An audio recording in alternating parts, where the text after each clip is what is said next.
انا عايزاكم تتفرجوا على العظمه اللي انا عاملاها دي، عشان بجد الطاجن ده من اختراعي، وكان اختراع جميل جدا وحبيت اشارككم الطريقه. انا معايا 3 بتنجانات كبار. تمام، هنبتدي نقشرهم. لو عايزين تعملوهم بالقشر عادي جدا زي ما انتوا حابين. انا هقشر البتنجان بتاعي مغسول طبعا الاول وشايله الراس بتاعته، فهنبتدي نقشره كله ونقطع مكعبات.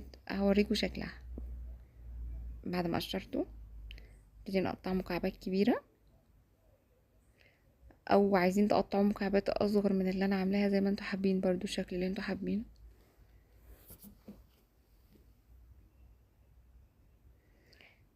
تمام. انا هبتدي هنا ادي تشويحه للبتنجان على طول. انا هعمله معاكم بطريقه لذيذه وخفيفه جدا. انا بتنجان اهو بعد ما قطعته مكعبات كبيره، بنزل في طاسه على النار فيها معلقتين زبده مثلا او معلقه زبده كبيره. دول كانوا معلقتين صغننين، ممكن معلقه زبده كبيره. اول ما يبتدوا يسخنوا هنزل معايا بالبتنجان. نبتدي ندي تشويحه للبتنجان على نار متوسطه، شوح فيه لحد ما ياخد زي ايه تشويحه بسيطه كده. وهبتدي انزل بالبتنجان بتاعي على جنب، وفي نفس الطاسة هنزل بمعلقتين كبار لحمة مفرومة. انا كانت دي لحمة متعصجة. ونزلت عليها بشوية مية عشان تفك من الفريزر. غطيتها اول ما فكت كملت بيها الاكل. احنا لو عندنا لحمة نية هننزل باللحمة وعليها البصل والفلفل وسبع بهارات وملح وفلفل اسود. تمام. طيب انتي هتقولولي انتي نزلتي طيب بصل وفلفل ليه؟ انا حبيت ازود الكمية. لكن لو انتي اللحمة عندك مش متعصبة هتنزلي بحتة مع لحمة صغيرة وعليها البصل والفلفل وملح وفلفل اسود وسبع بهارات. اول ما ياخدوا 10 دقايق مثلا سوا على نار هادية، تبقى معايا اللحمة اتعصبت. هبتدي انزل بيها بالبتنجان اللي انا شوحته على جنب. هندي تشويحة حلوة 5 دقايق بالظبط، ما زودتش عن 5 دقايق. حبيت ان انا اخلي المكونات تتجانس مع بعض. تمام. هنا كنت مجهزة معايا كوباية عصير طماطم واحدة، احنا مش عايزينها تبقى تقيلة، فانا هدي كوباية عصير طماطم وهزود ربع كوباية مية بس لما تغلي معايا. تمام.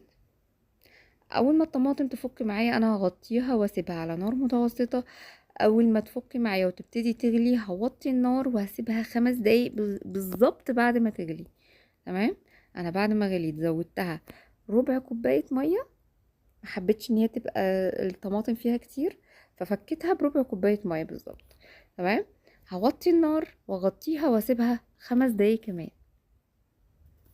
تمام. انا كنت خلاص تبلت بملح وفلفل اسود في اللحمة، فمش عايزة اضيف اي بهارات تاني.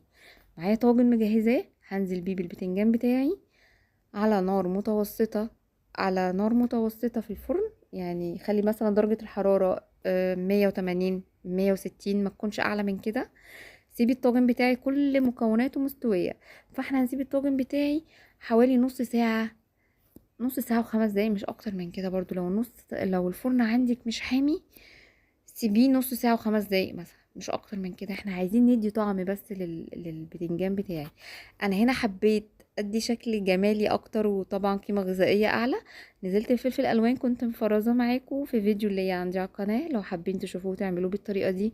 عندكم فلفل الوان فريش هتنزلوا بيه على الوش بالشكل ده. تمام.